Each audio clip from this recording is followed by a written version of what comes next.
Bonjour, je suis Juliette, bienvenue dans ce podcast. Dans le cadre de Bâton Studio, j'interviewe une personnalité sur sa spiritualité. Ici, nous parlons des cartes du tarot, de superstitions, de fantômes, de la vie après la mort, de destin, de croyances de manière générale. Dans cet épisode, nous rentrons dans l'intimité d'un invité, qui partage avec nous ses expériences magiques. Bonne écoute!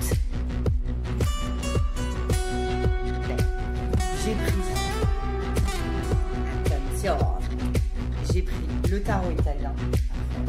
C'est ça que tu m'as dit. Ouais. Celui-là. J'ai pris lequel? J'en ai pris un autre. Ah, j'ai pris mon tarot de Marseille. Parce que quand même, le tarot de Marseille, c'est la base. La première question du podcast, c'est qu'est-ce que c'est que le tarot pour toi? Même si c'est rien, même si c'est... quelle image t'as du tarot? C'est quoi pour toi? En fait, j'ai une vieille histoire avec le tarot, rapport à ma très jeune vie. Non, mais en fait, il y a une femme qui gravite autour de moi, qui s'appelle Bernadette, qui est une femme extraordinaire, qui doit avoir pas loin de 90 ans maintenant, qui a toujours tiré les cartes à ma mère. Et donc, en fait, j'ai des souvenirs de moi petite, de ma mère qui se fait tirer les cartes par Bernadette et par aussi une autre de ses copines. Et de l'entendre poser sans cesse les mêmes questions. Est-ce que je vais trouver l'amour? Est-ce que je vais trouver l'amour? Est-ce que je vais trouver l'amour? Et à chaque fois, les réponses étaient ah bah tu cherches pas au bon endroit. Donc ça a toujours été là autour de moi. Et j'avoue que plus jeune, je le voyais vraiment comme un truc hyper puissant, divinatoire. Et juste pour revenir sur l'expérience de Bernadette et de ta mère. Donc ta mère, elle disait, est-ce que je vais trouver l'amour? Est-ce que je vais trouver l'amour? Et Bernadette lui disait non, pas au bon endroit. Et en fait, c'était tout le temps. C'était tout le temps, les réponses, c'était tout le temps. C'est compliqué. En fait, elle était tout le temps obsédée par les histoires qui s'arrêtent, les histoires qui commencent. Ouais. Comme quoi la pomme n'est pas tombée très loin de l'arbre. Mais c'était tout le temps ça. Et non, elle avait elle a toujours eu une vie amoureuse chaotique. Jusqu'à là, il y a quelques années, parce que la sagesse... l'a emporté sur la passion, quoi. Mais la raison... De toute façon, tu poses pas des questions sur un truc qui se passe hyper bien. Personne n'a aucun intérêt à aller remettre en question des trucs dont quand t'as des certitudes, tu... Est-ce que Bernadette a aidé ta mère? Je pense que Bernadette, je pense que personne a pu aider ma mère sur ces sujets. Parce que c'est une amoureuse de l'amour et que, en fait, elle pouvait pas faire autrement qu'écouter son cœur. C'est-à-dire que sa raison ne fonctionne pas, quoi. Elle a toujours eu l'âme d'une ado en pleine flamme, quoi. Donc en fait, il y avait beau avoir écrit grand méchant loup sur le front d'un mec, elle allait quand même l'épouser au bout de 2 semaines. Donc en fait, elle pouvait faire tous les tirages de cartes qu'elle voulait. Si elle avait décidé qu'elle allait épouser ce mec, elle allait épouser ce mec. Ce qui est à la fois magique, parce que c'est quand même génial de vivre toutes les passions. Et en même temps, ça t'abîme, parce que quand ton esprit est occupé à la passion, il n'est pas occupé à faire autre chose. Donc je pense que Bernadette, elle l'a aidé à autre chose. Elle l'a aidé à... Elle lui a donné beaucoup d'amour, en fait. C'est une femme qui est très, très aimante, qui est très bienveillante. Elle a ce truc des gens qui sont très spirituels, où pour le coup, elle tout passe par le cœur, mais pas forcément par la passion, mais l'amour de l'autre. Et donc je pense qu'elle l'a vachement aidé plus à se sentir aimée qu'à trouver l'amour dans les yeux d'un homme. Donc ça me fait beaucoup penser à Bernadette. À chaque fois, je me pensais super émue pour elle. Aujourd'hui, je dirais que mon rapport a un peu changé. Pour moi, c'est plus un outil de mise en conscience. C'est-à-dire que, évidemment, qu'à n'importe qui, une fois que tu lui dis il y a de la force, il y a du changement, là, il y a un projet, là, il y a de l'amour, en fait, et toi et moi, ça va nous parler. Donc la question, c'est pas tellement la fenêtre sur l'avenir que la fenêtre sur toi-même, et la manière dont ça met en lumière des choses auxquelles toi, t'as pas forcément... dont t'as pas forcément conscience. Tu vois, je te prends un exemple. Je me rappelle être sortie avec un mec qui avait beaucoup de problèmes d'alcool, qui prenait pas mal de drogue, etc. Et en fait, j'avais décidé que c'était pas un sujet, quoi. Je me disais, non, mais moi j'ai ma vie, je suis entière, je suis stable, etc. c'est pas du tout un sujet pour moi dans la vie. Et c'était l'époque où je commençais un peu à tirer les cartes, mais je m'entraînais sur moi, tu vois, sur les conseils de Bernadette. Et je tirais le diable tout le temps, tout le temps, tout le temps, tout le temps. Et en fait, je me suis dit, t'es trop conne. Enfin, arrête de te voiler la face et de mettre la poussière sous le tapis. Tu sais, c'est pas parce que la carte est là que ça existe. En fait, ça existe et c'est pour ça que la carte, elle revient tout le temps et elle te rentre en pleine gueule, quoi. Et donc pour moi, c'est ça. Pour moi, c'est...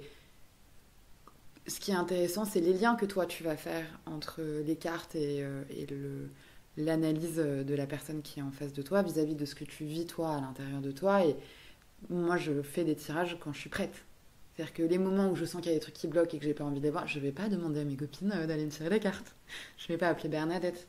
Je le fais déjà quand le process est entamé et que je suis prête à voir la réalité en face. Donc pour moi, c'est ça. C'est vraiment un outil de mise en conscience, quoi. Et donc tu te le tires pour toi-même. Ça m'arrive, ouais. Depuis quand tu fais ça? Je le fais vraiment très rarement et je sais pas, je dirais...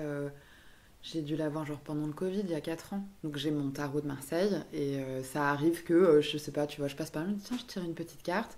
Tu peux le mettre sur la table, est-ce que tu peux aller le chercher? Ouais, je vais le chercher. Ou alors que je m'asseye, que j'allume une bougie, je me concentre 5 minutes, je fais le truc. Ouais, ça arrive. Et tu vas me raconter, tu vas me raconter quand tu reviens les réponses que tu as, qu'est-ce que tu fais pour comprendre une carte en fait? Ouais, tu vas sur internet, tu fais comment? En fait, moi je suis très vierge, ascendant vierge. C'est-à-dire que cette phrase. Non, mais j'ai mon petit bouquin. Comment tirer le tarot de Marseille. J'ai juste les arcanes majeures. Donc, édition Bussière. Usage et talismatique. Je l'adore. Talismanique et médiumnique. Comment tirer le tarot de Marseille. Ah ouais, donc il y a quand même des petites notes que et je en fait, ouais. Et en fait, effectivement, donc, mais j'avoue, je me prends pas trop la tête avec la méthodologie. En gros, je mets des cartes sur la table, j'en prends 3, une passée, une présent, une future. Et d'ailleurs, dans le sens inverse de toi, c'est assez marrant. Raconte, tu fais je fais le passé à gauche. Ok. Et en fait, après, je prends mon petit bouquin et je prends plein de notes. Je digère, j'interprète. Et je l'ai déjà fait à des copines. Mais du coup, je suis obligée de le faire comme ça, déjà parce que j'ai pas du tout la connaissance. Pour moi, c'est plus un truc de cœur et d'intuition qu'un truc de savoir. Et ouais, à chaque fois, c'est on point. Hein. C'est assez ouf. On disait que tu te le tirais de temps en temps. Tu as une connaissance intime des cartes. Quelle est ta préférée? Quelle est ta détestée? Tu parlais du diable, c'est le diable? Non. Ma préférée... c'est le soleil et en même temps l'étoile aussi beaucoup. L'étoile, je l'aime beaucoup parce qu'elle est seule au milieu de la carte. Et je sais pas, ça me touche. Vas-y, on la sort. Ça me touche. Celle que j'aime pas, celle que j'aime le moins, on va dire. Alors attends, je te trouve l'étoile. Ah ouais, le monde aussi. Franchement, c'est dur d'en choisir une. Je crois que c'est le monde. Je sais pas. Et celle que t'aimes pas. Et celles pas? que j'aime le moins, c'est celles qui sont... Mais bon, ça, c'est ma personnalité. C'est celles qui sont en mode... tu vois, genre la tour... Attends, comment elle s'appelle déjà, la tour Dieu? Celle qui se pète la gueule. La maison Dieu, voilà. Ou la tour. Quand ça se pète la gueule, j'aime pas. Le chariot, j'ai du mal. Tu vois, tous les trucs où tu te dis... ça secoue. Ça me... La roue de la fortune... je suis un peu... Quand elles sortent, je suis pas fan. Alors qu'elles peuvent être synonymes de trucs super positifs. Hein. Mais je suis tellement contre le fric que moi, j'aime bien quand tout va bien. J'aime bien quand c'est doux, j'aime bien quand c'est chaud. Et là, quand on me dit... c'est pareil, tu vois, quand la mort sort et on dit « mais c'est génial, sa transformation, c'est super », je suis là... Oui, alors je sais qu'effectivement, c'est génial, mais... C'est bon, le changement, j'ai pas envie, tu vois. Enfin, ça m'oppresse. Ok. Est-ce que tu as eu un tirage avec une copine que tu as envie de partager avec nous, quand tu as tiré les cartes pour toi, ou soit une expérience de toi où tu voudrais raconter, ce jour-là je me suis tiré cette carte et du coup, enfin tu vois quelque chose, ou soit quand tu as tiré à quelqu'un et il s'est passé quelque chose. Je pense que l'expérience la plus marquante vraiment avec mes cartes, ça a été cette carte du diable qui a fait que sortir à un moment où vraiment je voulais pas admettre que ces situations-là posaient problème dans mon quotidien. Et d'ailleurs, je crois que j'ai vraiment ouvert les yeux sur la situation avec... pas la situation avec ce mec, mais... En fait, si tu veux, ce qu'elle te dit, cette carte, en tout cas ce qui est écrit dans ce bouquin, et vraiment c'était il y a 4 ans, enfin il y a 3 ans, je me rappelle comme c'était hier, c'est que, en gros, la consommation de substances nuit à cette personne, mais te nuit à toi aussi. Et en fait, je pense que là où je me voilais la face, c'était que je voulais pas voir que, effectivement, je buvais plus, effectivement, je faisais plus la fête. Et j'avais besoin d'aveugler un peu ce truc-là pour moi croire à mon histoire avec lui parce que en fait, je peux pas me permettre moi de glisser sur ces terrains. Je l'ai jamais fait et maintenant c'est bon, j'ai confiance en moi là-dessus. Mais je sentais que en fait c'était une histoire qui m'aspirait et qui me tirait plutôt vers le bas. Et c'était dans la matière concrétisée par l'abus de substances de sa part. Et donc ça m'a vraiment aidé à prendre de la distance vis-à-vis de tout ça et à aussi changer de perception en fait. Et je trouve que peut-être que c'est ça ce que je retiendrai aussi du tarot, c'est que c'est là où c'est puissant, c'est que ça peut faire changer ta perception sur des choses de la vie, du quotidien. Donc ça c'est vraiment le moment, je dirais, le plus marquant pour moi avec mon tarot à moi. Et alors ce qui est très marrant, c'est que j'ai fini par lui tirer les cartes à lui aussi, mais des années après. Et je sais plus exactement quel était le jeu, mais ça disait à peu près ça en fait. Et il y a eu pour le coup un rejet de sa part, parce que ça c'est le problème des addictions, c'est de la fuite. Mais la boucle était bouclée. Et d'ailleurs on a arrêté de se voir pas très longtemps après.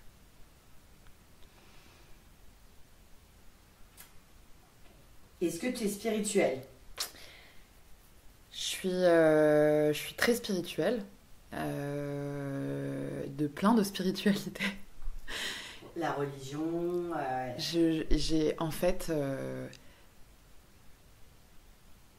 j'ai un peu un grand paradoxe à l'intérieur de moi, c'est-à-dire que je suis super rationnelle. En fait, j'ai vraiment les pieds sur terre. Je suis assez analytique. Je suis très, je crois ce que je vois, etc. Mais je crois aussi ce que je sens. Et en fait, je trouve que je crois ce que je vois, c'est un seul de nos sens. Donc, je crois beaucoup en ce que je ressens. Et donc, je suis très curieuse et je m'approche de beaucoup de disciplines, de beaucoup de types de spiritualité. Et en fait, soit je le sens, soit je le sens pas. Donc, il y a effectivement une part importante de la religion dans ma vie, parce que j'ai grandi dans la religion juive, mais pas de manière spirituelle, de manière culturelle. C'est-à-dire que dans la religion juive, tu peux même pas nommer Dieu. Tu es obligé d'utiliser d'autres noms, etc. Donc il y a un peu un truc de mise à distance finalement de la spiritualité pour du bon sens, de la bienveillance, de l'amour, etc.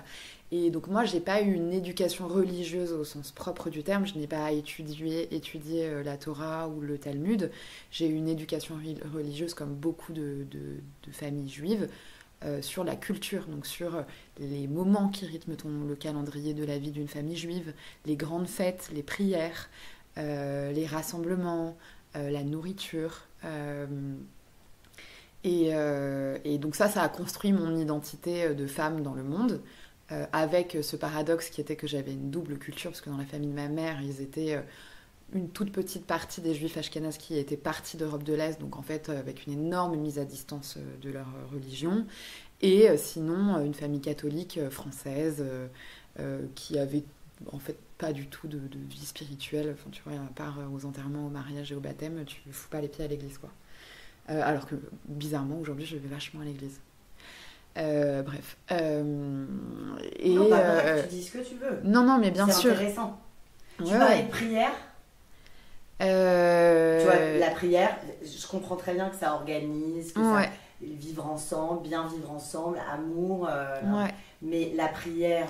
Mais la prière, en fait, en tout cas, la manière dont je les ai apprises, ce sont des prières collectives, chantées, soit avant de se mettre à table à Shabbat, soit quand il y a un défunt, enfin un décès, ou alors pour Pessah, qui est la Pâque juive.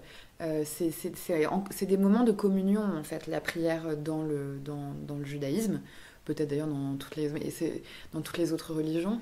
Mais il y a moins, en tout cas dans la manière dont moi j'ai appris à le faire, il y a moins ce truc-là d'introspection. Et je pense que c'est aussi pour ça que j'ai besoin d'aller chercher des choses ailleurs. C'est que j'ai aussi besoin de me retourner sur moi beaucoup. Et là, il y a récemment, grâce à une amie formidable, j'ai découvert le bouddhisme de Nichiren, qui est un bouddhisme japonais. Et en fait, on pratique ensemble. Donc, quand on dit on pratique, c'est qu'on prie ensemble. Et on le fait, je sais pas, donc ça fait à peu près 1 an, je dirais, peut-être, allez, 8 mois qu'on fait ça. Enfin, qu'elle m'a initiée, en fait, elle m'encourage. Et là, en tout cas pour le moment, je sens que c'est vraiment la juste dose entre une prière de communion et vraiment, il y a un truc très très fort. En plus, je sais pas, le fait d'être entre femmes, ça me touche énormément. Et en même temps, c'est aussi beaucoup de prières pour soi et des prières pour les autres. Raconte concrètement comment ça se passe, qu'est-ce que vous dites, enfin raconte. Alors concrètement, elle a donc une installation chez elle, un petit meuble à l'intérieur duquel elle a une sorte de parchemin qui s'appelle un gonzon. Et sur ce parchemin, il est écrit plein de trucs que je ne comprends pas puisque c'est en japonais. Et en fait, c'est très rythmé. Elle a un gong qu'elle frappe et ensuite, pendant le temps qu'on choisit ensemble en avance, on va réciter une phrase qui est Namyo Renge Kyo. Donc on va la dire comme ça, non-stop, non-stop, non-stop, pendant 10, 15, 20, 30 minutes. Tu peux même le faire 3 heures si tu en as envie, tu peux même le faire 8 heures si tu en as envie. Et en fait, avant chaque pratique, soit on s'accorde sur notre intention, on peut prier pour elle, on peut prier pour moi, d'ailleurs elle très bien, très souvent pour moi. Mais tu vois, et c'est des trucs, moi, qui sont hyper, hyper forts pour moi, parce que donc pour la petite histoire, on habite l'une au-dessus de l'autre. C'est ma voisine qui habite à l'étage du dessus. Nos fils sont meilleurs amis et on s'est rencontrés quand j'ai emménagé. Donc il y a un peu aussi un truc de... Chez nous, c'est notre temple et j'adore que ces prières elles se fassent à la maison parce que, en fait, il y a ce truc de foyer. Je sais pas comment t'expliquer. C'est comme on est dans un immeuble, je vais chez elle en chaussettes, elle vient chez moi en pyjama. Enfin, c'est comme un temple dans lequel on vit, quoi. Enfin, c'est vraiment une drôle de situation. Et en fait, le fait de communier ensemble, le fait de prier, d'être dans l'intime finalement, avec une nana que j'avais pas vue jamais avant il y a 1 an, quoi. Et là, on est capable de prier 30 minutes ensemble pour garder la paix dans mon foyer. Enfin, c'est quand même des trucs qui sont deep, tu vois. J'y vais pas en mode... alors ça, je l'ai fait et c'était hilarant, mais... je fais l'opposition, ça m'est arrivé de prier pour pas rater un avion, tu vois. Mais c'est vrai qu'au quotidien, je me mets un peu un ordre moral de me Quand dire... tu es sur la route dans le taxi et que tu es en retard et tu fais une prière... Mais meuf, je sais pas raconter cette histoire. Non. Mais c'est exactement ce qui m'est arrivé. Mais tu peux pas y croire. Je te jure que tu peux pas y croire. En gros, donc je suis quand même assez sceptique. Si tu veux, je vois bien qu'on est là, qu'on pratique, que ça me fait du bien. Et moi, je me dis, évidemment, en fait, réciter des mantras, ça fait je sais pas combien d'années qu'on a prouvé que les vibrations, l'eau que tu as dans ton corps, ça t'apaise. Fine, pour moi, c'est comme de la méditation. La méditation, c'est capable de changer la structure de transmission d'infos entre tes neurones. Enfin, bref, il y a plein de recherches qui ont été faites. Pas bref. Mais pas bref. Il y a plein de recherches qui ont été faites sur l'impact concret de ce genre de pratique spirituelle, ok ? Et donc, Betsabe, pour la nommer en l'occurrence, elle m'initie au bouddhisme, et elle, c'est vraiment... elle est malade, elle pratique parce qu'elle est malade, quoi. Alors, elle le fait pas trop non plus, parce qu'elle a d'autres choses à foutre, mais... Elle est là en mode, en fait, et c'est d'ailleurs un des principes quand tu transmets cet apprentissage, c'est... t'es vraiment un pratiquant quand c'est ton premier réflexe, c'est d'utiliser ça comme solution. tu vois. Alors que moi, ça fait des années que je vais chez le psy. Quand ça va pas, j'appelle ma psy. Enfin, je suis ma psy. Et donc là, si tu veux, elle m'ouvre un peu sur un nouveau truc qui est pas pour remplacer, mais qui est pour compléter, tu vois. Et bon, je suis dans le taxi, je pars pour prendre un avion et je vais le rater. C'est-à-dire que je n'ai pas le temps de me taper les heures de pointe en taxi à Paris, de faire mon check-in, de filer ma valise, des machins. Je n'ai pas le temps, ça ne peut pas marcher. Et donc je lui écris, putain, trop les boules, je vais rater mon avion. J'ai 10 copains qui m'attendent pour prendre l'avion pour aller au Mexique. Donc vraiment, genre l'avion que tu peux pas rater, quoi. Et là, elle m'écrit, pratique dans ta tête. Et là, je me dis, tu sais quoi ? Eh ben, on va voir si ça marche.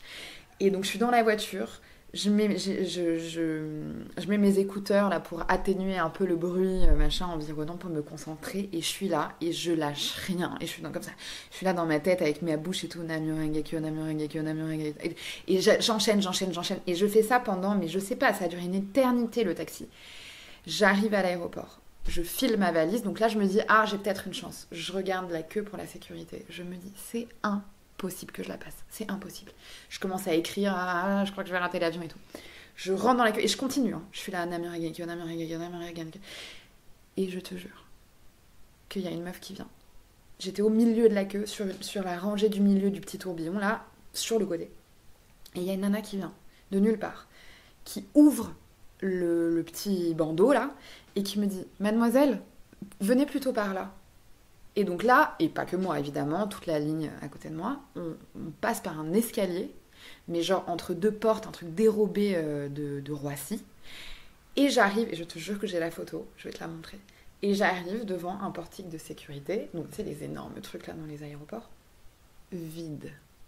Il n'y avait pas une seule personne qui faisait la queue à cet endroit, avec 12 mecs de sécurité qui étaient là pour prendre la valise.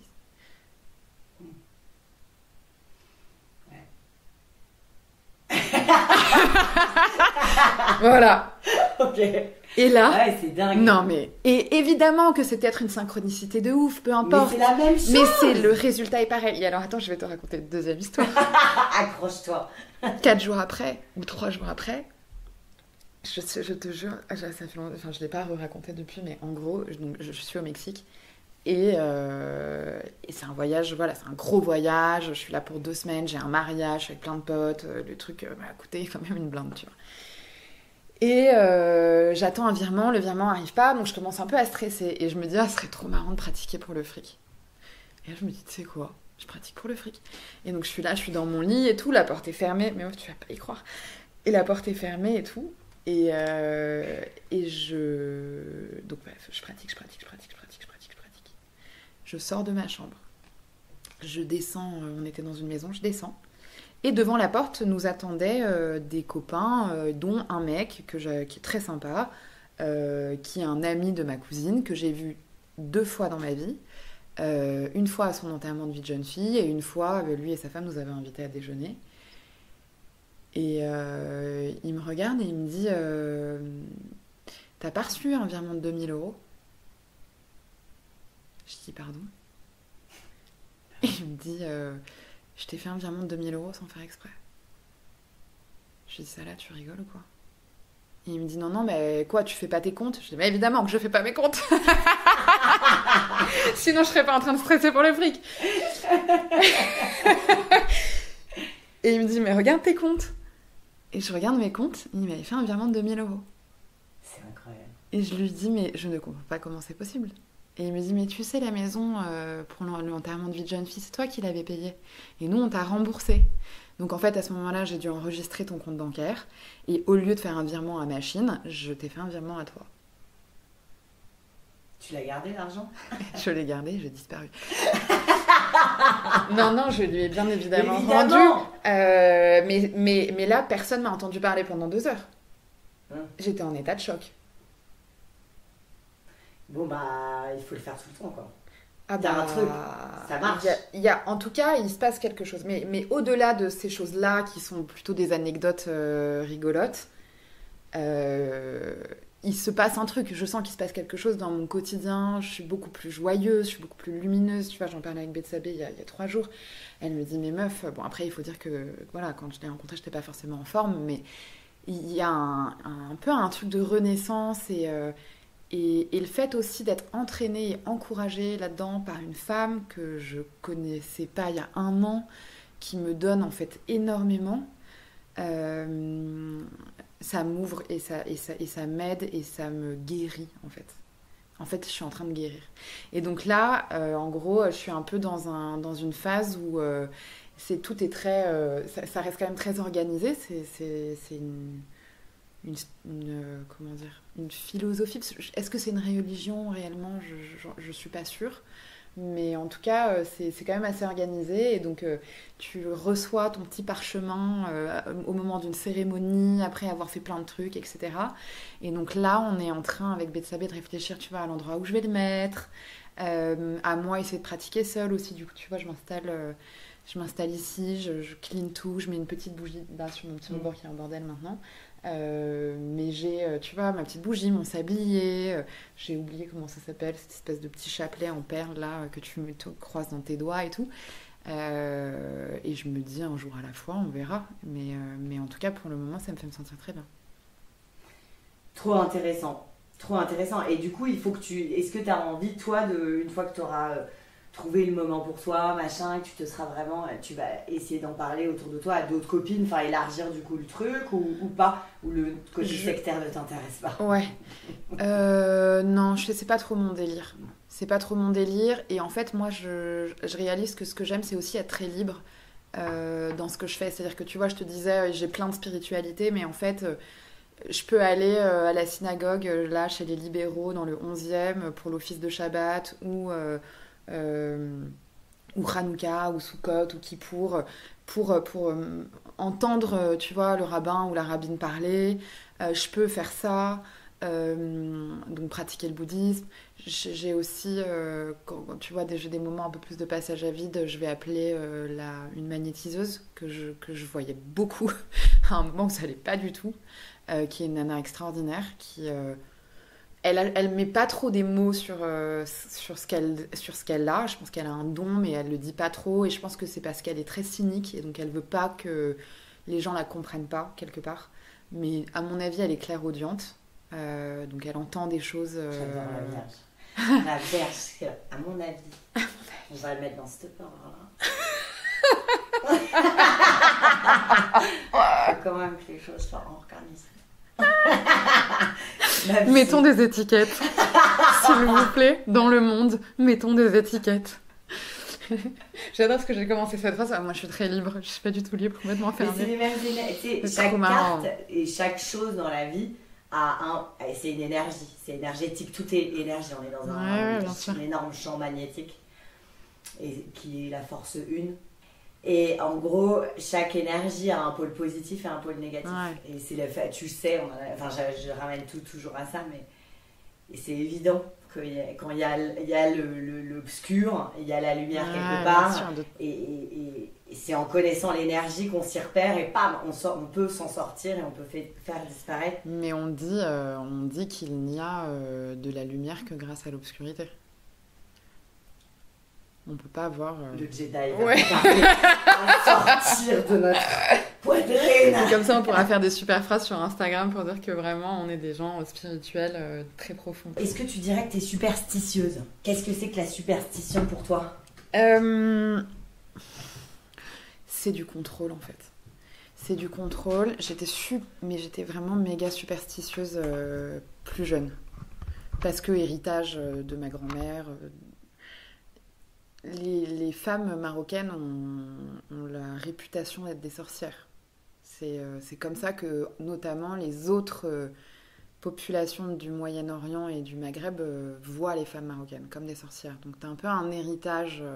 c'est très fréquent, les histoires dans les familles qui datent des années 50, des années 60, où pour le coup, c'était pas du tout stylé ou quoi que ce soit, qu'un gosse qui tombait malade, on l'emmène voir une sorcière. Il y a même une île, il me semble, au Maroc, où il y a des sorcières, et tu peux y aller, et tu fais des trucs, enfin...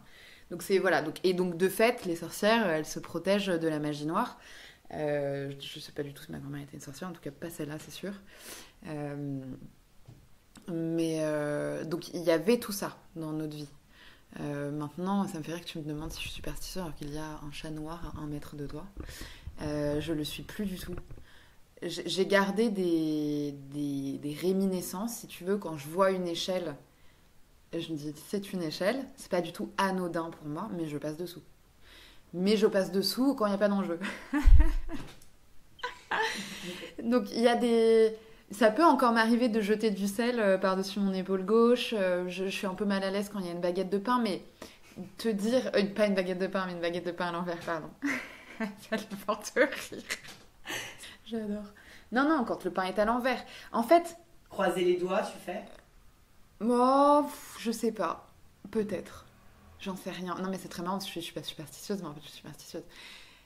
C'est plus un truc de contrôle, plus un truc de quand même ce serait con, tu vois. Je sais pas, t'attends un job, il y a une échelle, on passe pas sous l'échelle, tu vois. Mais dans les moments de ma vie où il n'y a pas d'enjeu, où tout va bien, où je suis contente, où je me pose pas de questions, je vais passer 3 fois sous l'échelle, j'en ai rien à foutre. Donc ouais, c'est peut-être un moyen de se rassurer. Et pareil, dans la culture marocaine, on parle beaucoup du mauvais œil. Si tu regardes un peu partout chez moi, il y a que des gris-gris anti-œil, quoi, anti-mauvais œil. Je pense que c'est de pair. Bah, déjà, là, t'as le petit bois, là, t'as une petite poupée qui vient du Guatemala à qui tu racontes tes misères et tu la fous sous ton oreiller, elle est censée te sauver. Dans ma chambre, t'as beaucoup d'œils, tu sais, qui viennent de Turquie, là. D'œil de Dieu, je sais pas. Puis t'as un peu des phrases partout, de trucs un peu nuls. Tu peux m'en lire une? De se donner de l'amour et compagnie. Ouais, ça, là, vraiment naze. Ah non, il y en a une que j'adore, elle dit « Blame it on the moon ». Donc mets ça sur le dos de la lune et en gros c'est un peu cynique rapport à tu sais tous ces trucs où on dit non c'est pas parce que t'es bélier c'est juste parce que t'es une connasse, enfin un peu de tu fous ça sous le dos des cycles de la lune. Bon bref, tout ça m'habite, j'ai plein de petits gris-gris, j'ai ramené plein de vierges du Mexique, je voulais me faire tatouer là, tu t'es foutu de ma gueule un cœur sacré. Ouais, c'est des petites amulettes quoi, c'est des petites amulettes. Est-ce que tu crois en la vie après la mort? Qu'est-ce que deviennent les morts? Qu'est-ce qu'on devient nous? Enfin, tu vois, après la mort. Allez, on prend une clope parce que c'est trop intense. Ouais, c'est un peu se mettre à chialer à tout bout de champ. Non. Je rigole. Si non, mais, et au pire, c'est pas grave, si on a le droit de pleurer, non? C'est une grosse partie de ma spiritualité, les âmes. Ça me fait rire ces phrases, putain. Mais c'est bien fait pour ma gueule parce que je juge tellement les psys à 2 balles sur Insta et les gourous et les machins que en fait, mais tu te rends pas compte qu'on parle tous comme ça en fait, tu vois, on est tous des machines à écrire des phrases d'Instagram. Bref, non pas bref. La vie après la mort. En fait, il y a 2 trucs. Enfin, il y a le truc auquel je crois aujourd'hui, la manière dont je l'ai mis dans ma petite tête de vierge là. J'ai le sentiment qu'on peut, et même j'ai l'impression de l'avoir vu en fait, qu'on peut connecter les âmes les unes aux autres, qu'elles soient déjà là ou plus là. Non, pas encore là ou plus là. Et par exemple, je peux te sniper une femme enceinte avant, et ça m'est déjà arrivé, avant même qu'elle le sache. Ça m'est arrivé 2 fois.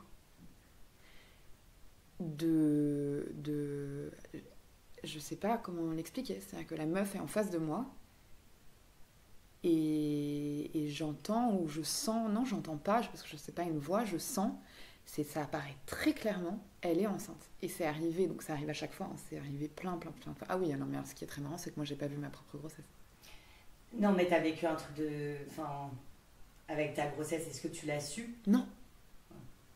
Non, c'est ça qui est hyper drôle. Non, pas du tout. Non, moi je l'ai appris tard, j'ai appris presque à 1 mois et demi de grossesse, j'avais pas du tout capté. Mais les coordonnées sont les plus mal chaussées, j'ai envie de te dire. Non, donc ça, je sais pas, ce truc-là, ça a dû m'arriver 20 fois peut-être, ces 5 dernières années. Mais le fait de le savoir avant la meuf, parce que tu peux te dire... Une femme enceinte, elle va forcément, si elle sait qu'elle est enceinte et elle le dit pas, de toute façon, quand tu es enceinte, tu bouges différemment, tu existes différemment. Donc peut-être que je perçois des subtilités. Moi, je voudrais juste dire un truc que j'essaie de te faire dire, mais on n'est pas allé, mais tu as été enceinte extrêmement jeune, quand même. Et est-ce que tu avais ce truc-là même avant ça, ou est-ce que tu l'as eu qu'après ça? Non, je l'ai eu avant. Avant, même petite? Je l'ai eu avant. Je l'ai eu, je sais pas, petite, j'en sais rien. Mais ma mère qui a eu beaucoup de grossesses, qui sont malheureusement pas allées à terme, donc elle en parlait pas. À chaque fois, j'ai capté qu'elle était enceinte, donc quand même assez jeune. Mais bon, je me souviens juste à l'adolescence. Après, je peux pas dire, mais il y a plein de psys qui disent qu'en fait, c'est quelque chose que tous les enfants ont. Mon fils, là, par exemple, mon fils, il rentre dans un endroit et il dit « Je sais que t'attends un bébé ». Et là, il l'a fait à mon frère, qui effectivement, c'est le cas. Son père va avoir un bébé.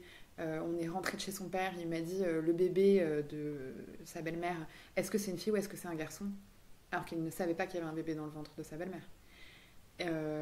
Donc les enfants l'ont. Et c'est pour ça d'ailleurs qu'on voit souvent les enfants changer de comportement quand la maman est enceinte, parce qu'en fait on leur ment comme on leur dit pas, parce qu'on veut les protéger. Et ça, eux, parce qu'en fait ils ont cette sensibilité c'est millimétrer une énergie en fait. Et donc dès que l'énergie elle change, pour peu que tu sois un peu en conscience, comme le sont extrêmement les enfants, tu vas tout de suite sentir que quelque chose ne va pas. Moi, on peut être à 10 km. Alors je vais pas faire la meuf, genre si t'es malade, je sais que t'as un rhume, mais en tout cas, si je perçois une mini vibration, un mot, un truc dans ta voix, quelque chose dans la manière dont tu bouges, je vais sentir qu'il y a quelque chose qui est pas clair. Tu vois? Et donc, je pense que j'ai ça avec les femmes enceintes. Donc ça, tout ça pour rejoindre ce truc de on peut se connecter aux énergies. Et en fait, j'ai vu des gens en faire l'expérience plein de fois. Cette fameuse magnétiseuse là qui s'appelle Sonia, qui est énergéticienne, en fait, elle fait ça, elle se connecte à travers ce que toi tu ressens à l'énergie des gens dont tu parles, donc l'énergie de ta mère, l'énergie de ton mec, l'énergie de ton gosse, les trucs sont hyper clairs pour elle. Et le deuxième truc dont j'avais envie aussi qu'on parle, que j'ai fait, qui a bouleversé ma vie, c'est la constellation familiale. Et c'est le fondement même de la constellation familiale, c'est le fait de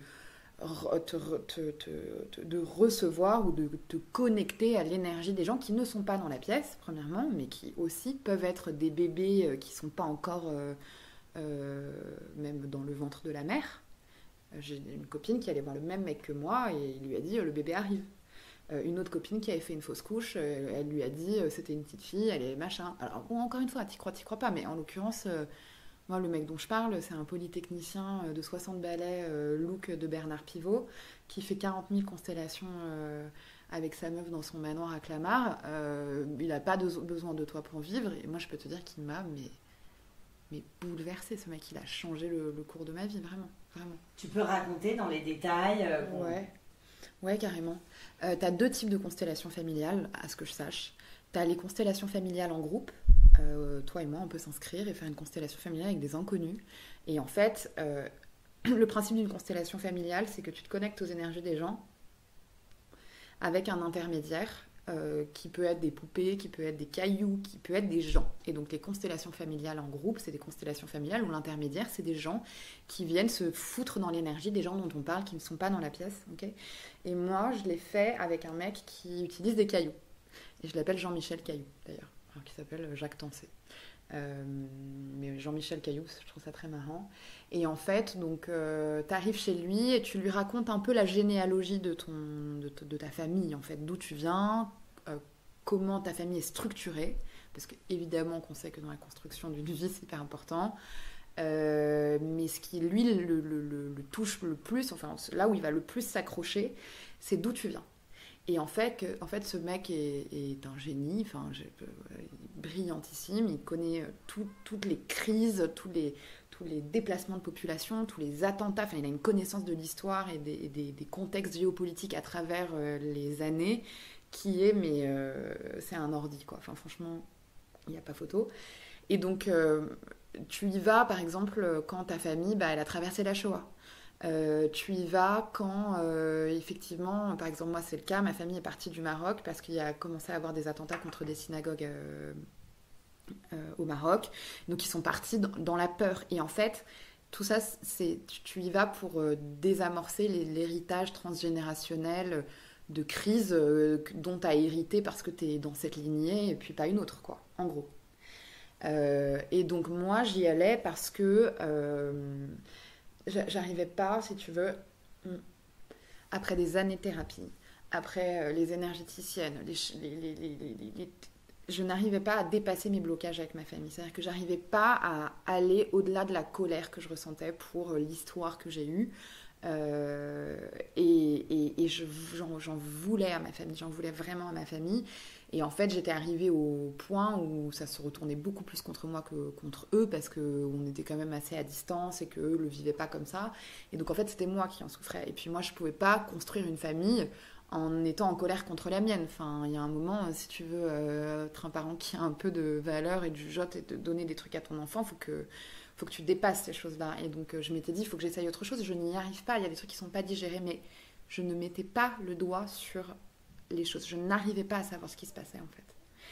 Et donc, lui, si tu veux, il place ses cailloux comme un peu l'arbre généalogique de ta fratrie et de tes parents.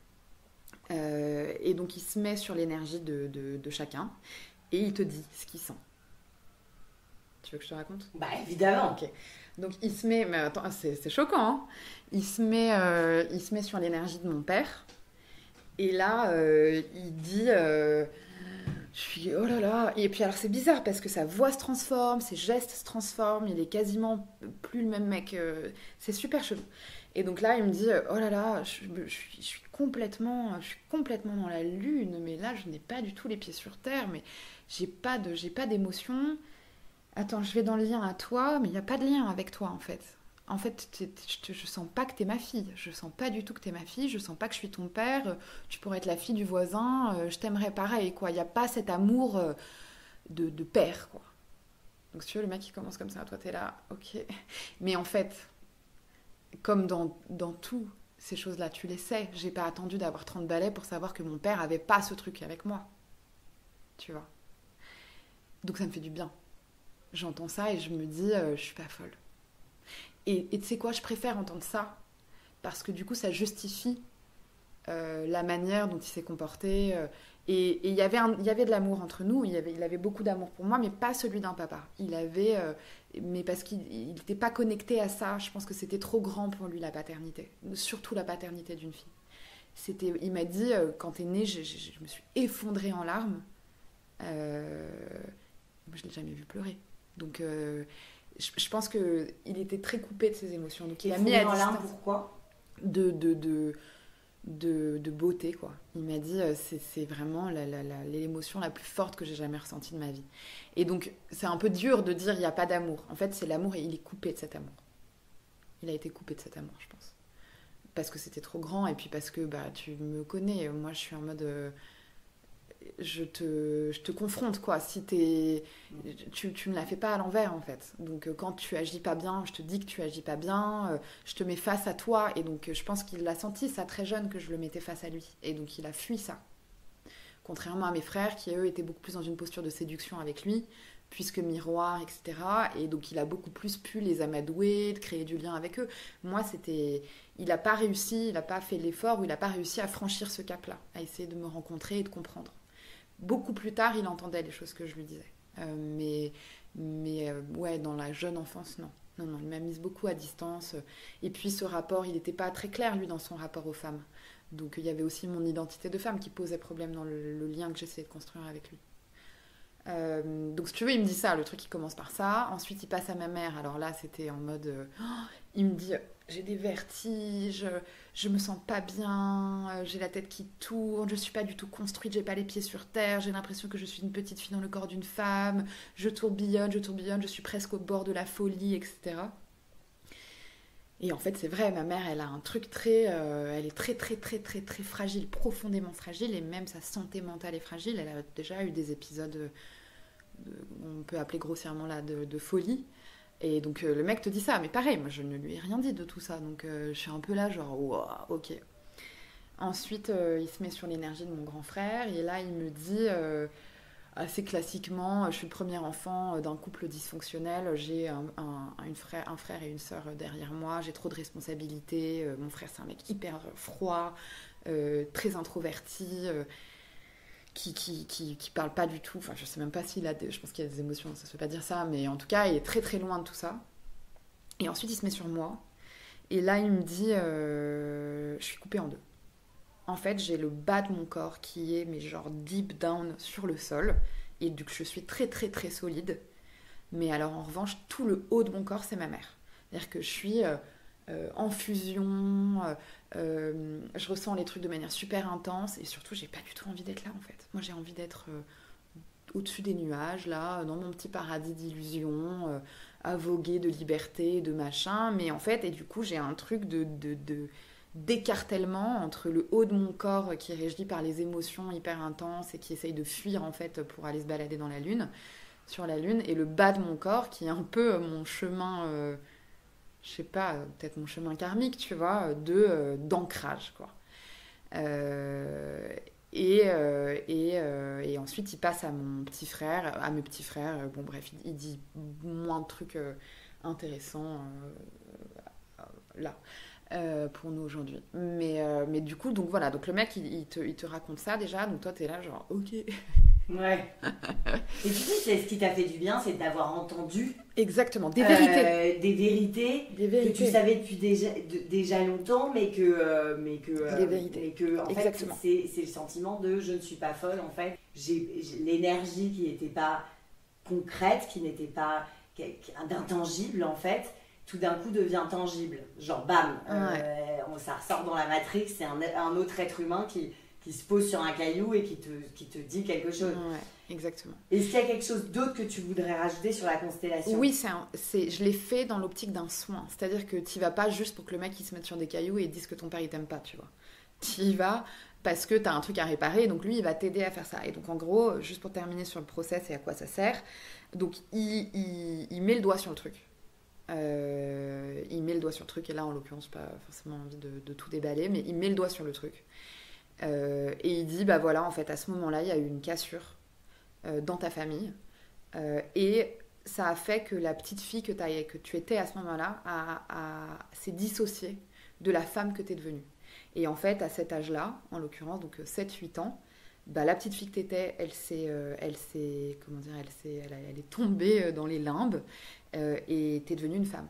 Et en fait, j'ai toujours eu ce sentiment. C'est pour ça que ça me fait rire quand tout le monde dit « T'as eu un bébé super jeune ». J'étais déjà la maman de mon petit frère numéro 1 et de mon petit frère numéro 2, donc ça n'a rien changé à ma vie, moi, de tomber enceinte.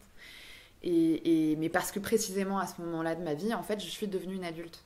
Et en fait, là, il m'a dit on va se mettre l'un à côté de l'autre. Et on va aller chercher cette petite fille. Moi, je vais y aller pour toi parce que toi, tu n'as pas accès. Moi, je vais aller chercher cette petite fille et je vais l'endormir. Et je vais lui dire que c'est bon, en fait. On est allé la secourir.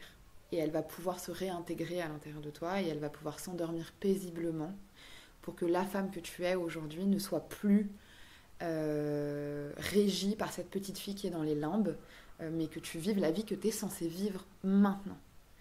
Et donc il s'est assis à côté de moi. C'était le Covid, normalement il me semble qu'il aurait dû se mettre genre dos à moi ou on devait se toucher la main, je sais pas, mais bon, en l'occurrence comme c'était le Covid, il était à distance. Et alors là, meuf, il m'a fait un truc. Il a commencé à faire des grimaces de ouf, à ouvrir sa bouche, à crier. Enfin, genre le mec était en train de descendre et il m'expliquait ça. Il me disait là, je suis en train de descendre. Et il gueulait. Et moi j'étais là, je m'accrochais à ma chaise en mode mais qu'est-ce que c'est que ce bordel ? Enfin, faut vraiment imaginer la scène. T'es dans un manoir, dans une banlieue cossue, avec Bernard Pivot qui est accroché à son siège et qui se met à gueuler et bâiller et genre tourner des yeux. Enfin, n'importe quoi, mais vraiment. Et là dans ces moments j'ai quand même un pilote dans l'avion, tu vois, je me dis mais qu'est-ce que je suis en train de faire, le truc me coûte une fortune en plus. Je suis là, enfin bon bref, et donc il fait ça, il reprend vie et machin et nanan, et en fait c'est vrai, je suis désolée, c'est vrai, depuis que j'ai fait ça j'ai pris un autre chemin de vie. Et sur le moment quand il a fait des grimaces et tout ça, t'étais en... J'étais émue, j'étais très émue, j'étais très sensible. Je n'ai pas senti de trucs bouger dans mes organes ou j'en sais rien, tu vois. Je suis sortie très en paix de ce rendez-vous. Il y a un lien qui s'est créé avec ce mec, en fait, que j'ai absolument jamais revu ni contacté, etc. Enfin, si on s'est revu, j'ai emmené quelqu'un le voir. Mais il y a un truc très fort qui s'est créé et en fait, cette petite fille qui dort, je la sens. Je sens qu'elle dort. Je sens qu'elle est un peu chahutée parfois parce que les plaies, tu les recouds, mais en fait, elles demandent qu'à être grattées. Donc, dès que tu grattes ma plaie, notamment une blessure du lien très très forte, bah voilà, ça m'irrite. Mais c'est plus les crises d'angoisse. J'étais vraiment abîmée, quoi. J'avais vraiment une santé mentale qui était abîmée. Et aujourd'hui, c'est pas tous les jours rose, hein, quand tu viens de ce parcours-là. Il y a forcément des moments qui sont moins faciles que d'autres. Et puis les aléas de la vie font que voilà. Mais ouais, je sens que ça a réintégré sa place. Et que j'ai fait la paix avec la famille que j'ai, en fait. C'est surtout ça le truc. J'y suis allée pour ça. Pas tout de suite après. Je suis pas sortie en mode allez les gars, on se fait un câlin, on est tous trop love. Mais aujourd'hui j'ai de l'amour pour eux. Alors que j'étais persuadée que je pourrais jamais ressentir cet amour-là. Là, je les comprends. Je les pardonne surtout. Tu vois, je les ai pardonnés. Donc c'est génial ces trucs-là. Juste pour la question de la vie après la mort, tu as répondu en disant bien sûr je crois aux âmes, il y a des gens qui sont pas encore là, qui sont là, et des gens qui sont plus là, qui sont là, et des gens qui sont là, qui sont là. Ouais, après ça c'est très mental. C'est très très mental. Après il y a l'expérience que j'ai moi avec les gens qui ont une vie après la mort. Ouais. En fait, à chaque fois que je vois une voyante, à chaque fois qu'on me tire les cartes, à chaque fois que je fais ma charte, mon thème astral, ma révolution solaire, c'est systématique. On me dit que j'ai une lignée de femmes médiums, donc médium au sens de communication avec l'au-delà, pour le dire dans des termes hyper nazes. Mais il y a ce truc-là dans ma famille depuis toujours. Donc c'est pas. Et alors ce qui est marrant, c'est que c'est pas du côté marocain, c'est du côté français. Et donc il y a beaucoup d'histoires dans ma famille de bidule faisait tourner les tables, machin parle au dead, ma grand-mère qui est enfermée dans sa maison depuis que son mari est mort parce qu'elle nous dit qu'elle vit avec lui et tout. Et c'est quoi, nous c'est genre ok, enfin franchement personne la prend pour une folle, tu vois. Voilà, bon un peu mais non mais il faut voir ce que c'est, t'imagines, t'as pas le droit de rentrer chez ta grand-mère depuis 10 ans parce qu'elle vit avec son mari mort, enfin je veux dire à un moment, et genre je suis allée chez elle il y a pas longtemps, elle a collé des post-it au mur et tout, enfin c'est un délire. Mais moi je sais que je reçois de la visite, je le sens, je l'ai sur ma peau, je sens des mains, je sens des gens qui s'asseyent. Ça m'est arrivé de me réveiller parce qu'on me touchait la tête, on me tapait sur la tête, tout doucement, mais genre toc toc toc, quoi. Et j'acceptais pas du tout ça. Tu vois, j'ai eu très très peur toute ma vie, j'avais peur de dormir, je flippais, je me disais putain, il va m'arriver un truc et tout. Et en fait, c'est une astrologue que j'ai vue pour la première fois il y a 4 ans, je crois, ou il y a 3 ans, elle avait fait elle avait dû faire mon thème astral. Et elle me redit ce truc-là, et je lui dis ouais mais je veux pas en parler. Et elle me dit mais pourquoi, de toute façon c'est là. Et je dis non mais c'est bon, en fait les rêves prémonitoires où tu rêves que la nana que tu connais elle fait une fausse couche et 2 jours après elle fait une fausse couche, en fait je préfère ne pas y croire, ça me protège. Et elle me dit mais tu sais comment on sait que les gens ont ou ont pas ce truc. Et je dis bah non, et elle me dit bah c'est les seuls qui en veulent pas, c'est les seuls, parce que tu l'as en toi et tu sais à quel point c'est dur en fait de vivre avec un truc pareil, parce que c'est pas, enfin, tu sais, moi ça m'arrive, je suis dans mon bed, j'ai envie d'être tranquille, et à 3h du mat je me réveille et je sens un truc s'asseoir à côté d'un, j'ai la flemme en fait, j'ai pas envie, j'ai peur, enfin tu vois, et j'ai toujours pas apprivoisé ce truc, si ce truc existe, peut-être je suis juste un peu schizo, mais en tout cas je l'ai en moi, c'est certain. Et ouais, ça vit ici, quoi. Ça vit ici. Après, je vais pas aller dans des châteaux et me dire ça, tiens, j'ai l'impression que c'est hanté ou pas hanté. Mais en revanche, j'ai un truc de sensibilité hyper forte à ça. J'ai l'impression que je suis entourée de. Alors, plutôt les gens de ma famille, tu vois. Peut-être que c'est juste que j'ai pas envie de couper le lien parce que je les aime et qu'ils me manquent. Mais voilà, il y a mon grand-père qui est pas loin, il y a ma grand-mère qui est là, mon père qui est mort il y a pas très longtemps. Pas trop, bizarrement. Pas trop. Je le sens pas du tout, même. Tu parlais des rêves prémonitoires tout à l'heure. Quand tu rêves, pour toi, c'est quoi les rêves? C'est quoi mon rapport aux rêves? Ouais. Les rêves, c'est comme les cartes de tarot. Si t'as pas voulu voir le truc, il arrive in your face au milieu de ta nuit, donc en plus t'es fatigué et t'as le seum. Non, mais moi, je suis très très sensible. S'il y a un truc, et alors c'est tout le temps dans les mêmes moments, quoi. Je vais avoir un truc qui va me perturber, je vais décider de le foutre sous le tapis parce que je suis pas dispo pour le voir, parce que j'en ai pas la capacité, j'ai pas les ressources. Mon inconscient, il me dit fuck you, en fait, tu vas en rêver toutes les nuits. toutes les nuits. Tu veux pas passer tes journées à y penser, c'est pas grave chérie, tu vas y penser toute la nuit. Voilà, donc ça c'est mon rapport au rêve. Donc je fais énormément de cauchemars. Énormément de cauchemars. Tu peux en raconter un? Franchement, c'est des trucs super violents, de mort, quoi. Genre, je rêve que mon fils meurt, je rêve que moi je meurs. Alors, comme tu peux pas rêver de ta propre mort, je me réveille tout le temps au moment où je tombe de la falaise. Donc, heureusement, je suis pas là pour voir ça. Je rêve qu'on veut me tuer. Je rêve beaucoup, beaucoup que je rate des trains, que je rate des avions, que je monte... Alors, celle-là, elle est extraordinaire, que je monte dans le mauvais avion. Donc, je suis pas sur le bon chemin. Je suis en retard. C'est tout le temps ça. Mais ça, c'est vraiment ton inconscient qui est là et qui te dit faut que tu te regardes dans un miroir, là. C'est beaucoup ça. Beaucoup, beaucoup ça. Après, j'ai ce truc... alors, je sais pas, j'ai lu des trucs qui disent que ça n'existe pas. Pour autant, j'ai vraiment la conviction que ça m'arrive de pouvoir contrôler mes rêves. Par exemple, mes cauchemars, pour que ça s'arrête, je me fais pleurer. Donc, je suis dans mon cauchemar. Je sais que c'est un cauchemar et je sais que si je pleure dans mon cauchemar, je vais pleurer dans la vraie vie et que le bruit de mes pleurs va me réveiller. C'est ma technique pour me réveiller de mes cauchemars. Donc il y a quand même une partie que je peux contrôler.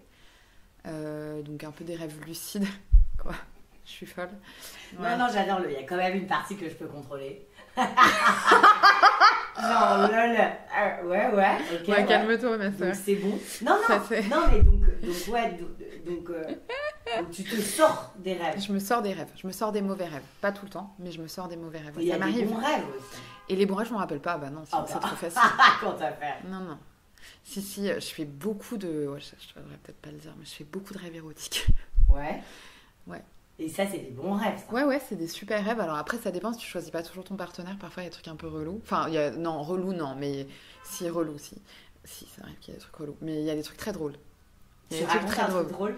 Bah, tu rêves que tu couches avec ton patron. Enfin, tu vois, et le lendemain, t'arrives au taf, t'es là, ok, salut, ça va. Et tu sais, du coup, t'as un peu de désir et t'es un peu mal parce que le mec est un peu pas dégueu, mais tu l'avais pas vu sous ce jour, quoi, ce genre de bail. Ouais, non, ça c'est rigolo. Ça, c'est rigolo. Je sais pas ce que ça dit, mais bon, ce sera pour une autre fois. C'est balancé dans la Matrix. Qu'est-ce qu'on dit? Ceux qui doivent se reconnaître. Est-ce que tu crois qu'il y a une destination, un destin? Je crois qu'il y a un chemin, je crois qu'il y a le karma, je crois que t'as ce truc des vies antérieures. Putain, mais alors ce truc, ça m'a fait tellement rigoler. Une de mes copines que tu connais qui s'appelle Camille, je lui parle d'anciennes vies. Et elle me dit, mais meuf, moi ça me fait quand même gaulerie parce que j'ai jamais entendu personne me dire j'ai vu une chamane, on a fait le tour de mes anciennes vies et j'étais un vieux Bernard qui bossait dans un super rue de Conflans-Sainte-Honorine et je passais ma vie à passer le balai. Genre, t'es tout le temps un mage, t'es tout le temps une sorcière ou une reine, jamais t'es la factrice et t'es mort d'une crise cardiaque, tu vois. Mais peut-être que la factrice est une reine. Peut-être que la factrice. Non, mais on s'est compris. T'es tout le temps une Amazone qui fait du cheval les seins à l'air et t'es jamais, tu vois, moi, j'étais Micheline. J'étais une grande chrétienne, paraît-il. Voilà. Et je suis morte sur le bûcher. Voilà, non, mais évidemment, mais bien sûr. Et il y avait une autre, elle m'avait raconté un autre truc, que j'étais une princesse. Ouais, enfin, moi, c'était vraiment ça. Non, mais tous les gens que je connais, ça. Non, mais je t'interdis de le remettre en cause, en fait. Je remets pas en cause. Non, mais et donc j'ai dit ça à une de nos autres copines, Gloria, et elle m'a dit, mais c'est parce que, en fait, ce qui te marque, c'est pas les destins random. C'est effectivement les grands trucs un peu traumatiques.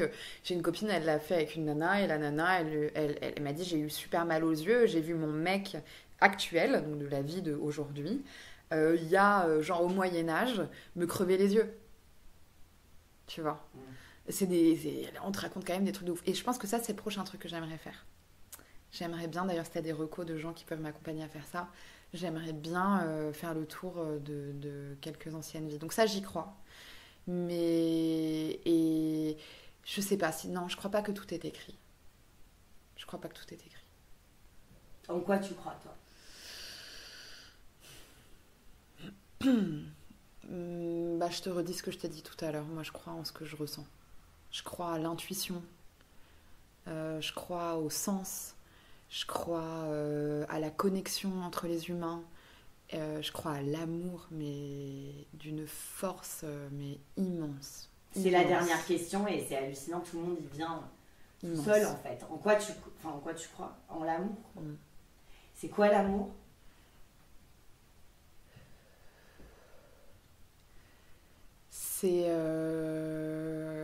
Ça, c'est très émouvant comme question pour moi. C'est une question de lien pour moi, une question de lien à l'autre. J'ai beaucoup en ce moment comme thème dans ma vie le fait de dépasser les obstacles dans les relations, notamment amicales.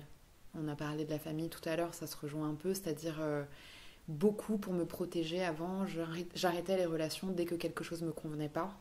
Pas les relations amoureuses, beaucoup les relations amicales, malheureusement, beaucoup plus les relations amicales que les relations amoureuses pour lesquelles j'ai une tolérance gigantesque. Et les relations amicales, dès que je sens qu'il y a un truc qui va me perturber, je cut parce que je pense qu'en fait, elles ont tellement de valeur pour moi, ces relations-là, et donc je mets tellement de moi à l'intérieur que je prends pas le risque, en fait, du lien, tu vois. Et donc là, et parce qu'une de mes copines, qui est une femme formidable, que j'ai arrêté de voir pour ce type de problème, m'est rentrée dedans il n'y a pas longtemps, 2-3 ans après qu'on ait arrêté de se parler, en me disant « mais je ne comprends pas pourquoi tu as fait ça ». Et en fait, elle m'a mise face au truc, parce que moi, j'ai une façon de cutter qui est très dure. Je cut, en fait, c'est tout. Je m'exprime, je dis le truc et après, ciao, bye. Et donc, elle m'a dit, je comprends pas pourquoi t'as fait ça. Et donc, j'ai dû lui expliquer. T'imagines, face to face, les yeux dans les yeux, une nana qui t'a fait du mal. De lui dire, mais voilà la raison, machin, ça m'a... Franchement, elle a été super courageuse. Et ça m'a demandé beaucoup de courage. Et en fait, je me suis dit, mais c'est moi qui perds, parce que c'est une meuf de ouf. Et si j'arrivais à l'aimer quand même? Et si les gens t'arrivent à les aimer quand même, est-ce que tu gagnes ou est-ce que tu perds? En fait, tu gagnes à tous les coups. À tous les coups. Aimer quand même.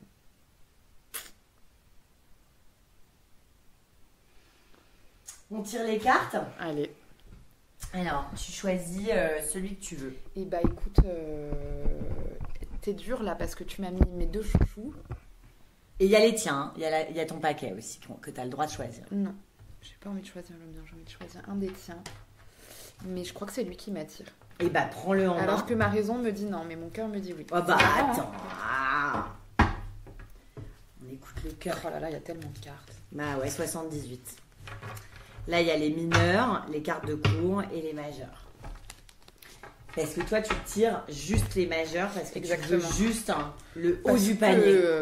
Parce que j'y connais rien et que pour l'instant, ça me va très bien. Je mélange.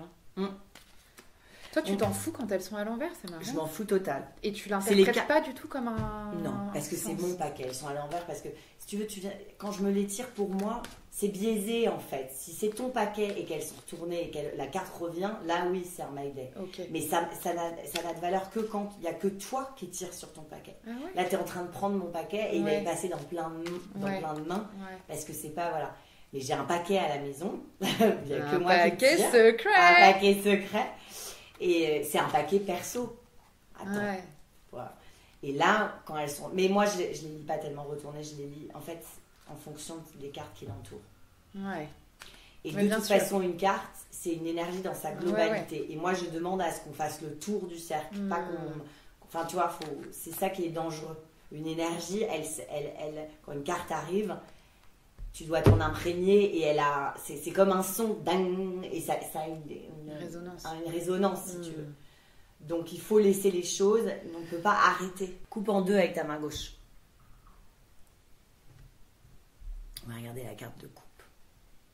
Le 10 de denier, l'abondance dans la matière. C'est quand vraiment on a réussi à faire marcher la loi de l'attraction et que concrètement, on blossom quoi. Enfin c'est vraiment c'est concret. La matrix c'est les deniers, c'est le concret. Le 10 c'est l'apogée, c'est la force 1.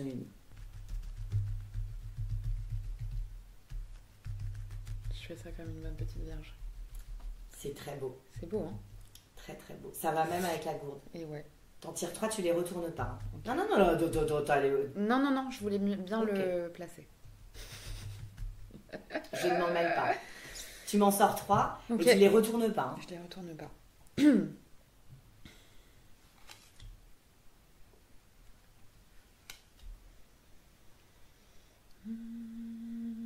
Quand même. Ok. Bah, quand t'es prête, tu te les retournes. Tu commences par celle-là. Eh ouais. Et ouais. Ah ouais. Encore lui. My God. C'est marrant tout à l'heure quand on parlait des cartes, j'ai failli te parler de la mort en disant mais tu sais la mort c'est la transformation. Je sais. Et j'ai failli et je me suis tue parce que il y avait plein d'autres choses. Mais on a la mort en ouverture qui est une carte majeure. Donc tu es en train de commencer une nouvelle vie. Et t'as laissé passer. Quand c'est en ouverture la mort, c'est vraiment quand on a laissé ce qui doit disparaître. Pour laisser rentrer ce qui doit rentrer. Moi, c'est la carte de la mort. Je dis toujours ça, mais je veux dire... mais surtout, la carte de la mort, on a un cavalier. On a un mec qui est en mouvement. Mouvement vers quoi? Le deuxième cycle. Il y a 2 cycles dans les cartes majeures. Pour moi. Il y a plein de gens qui... Enfin, pour moi. Ok. Il y a les cartes avant la mort et il y a les cartes après la mort. On rentre dans une partie qui va être passionnante. On va vite, parce qu'après on a le cavalier de bâton. Le cavalier de bâton, il va vite. Il va pas trop vite comme le cavalier d'épée qui fonce sans réfléchir, qui est un peu l'énergie du bélier, en mode j'ai fait, j'ai tout cassé. Enfin, tu sais, genre, qui est vraiment dans une énergie, genre, j'ai fait et j'ai tout construit. C'est-à-dire, on va vers une construction. Je dis pas que tu n'as rien construit, au contraire, mais on va construire autre chose d'encore un peu plus grand, de plus proche des cartes majeures qui sont après la mort. On y viendra plus tard, mais ce que je veux dire, c'est que on est vraiment en mouvement. On a 2 cavaliers et ensuite on a l'as qui termine la guidance, qui est que vraiment il y a des opportunités qui sont mises sur ton chemin et que tu es en train de les saisir, de t'en saisir.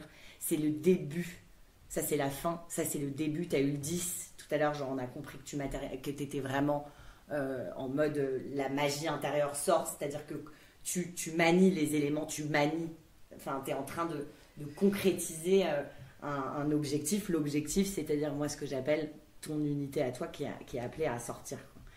L'as de bâton, c'est des opportunités en or qui sont mises sur ton chemin, que tu saisis et qui vont fructifier. Les bâtons, c'est les actions, c'est l'élan vital. Donc on est vraiment après la mort, il y a un nouvel élan vital de dingue. Tu es active, mais aussi l'univers te le présente. Et il y a un nouvel élan vital de dingue. Et en plus, moi j'avais envie de rajouter celui-là. Encore lui.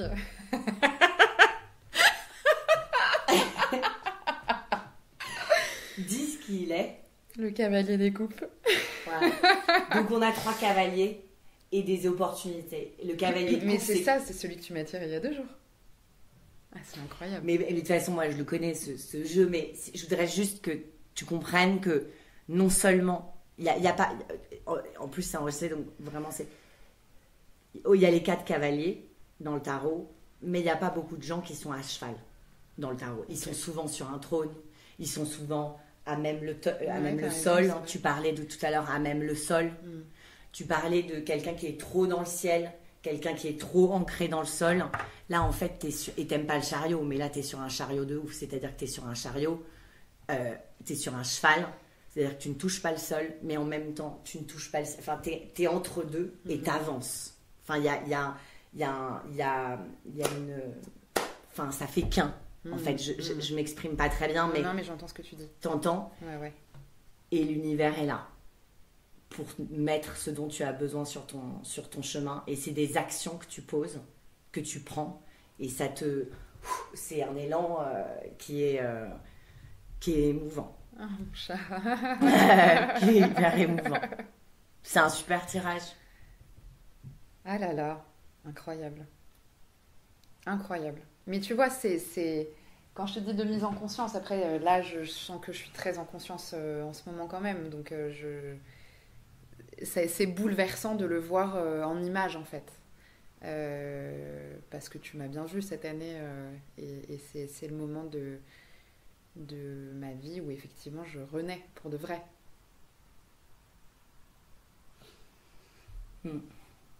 Bon. Voilà. Merci, mon petit chat.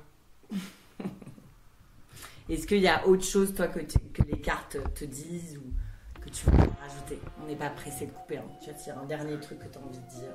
Ça manque un peu de femmes. Non, je rigole. Non. Je pense que tout est dit, tout est là. Ça manque un peu de femmes. Ouais. Non, mais c'est ma lecture à moi de ce que je vois sur les cartes. C'est 3 hommes sur des chevaux.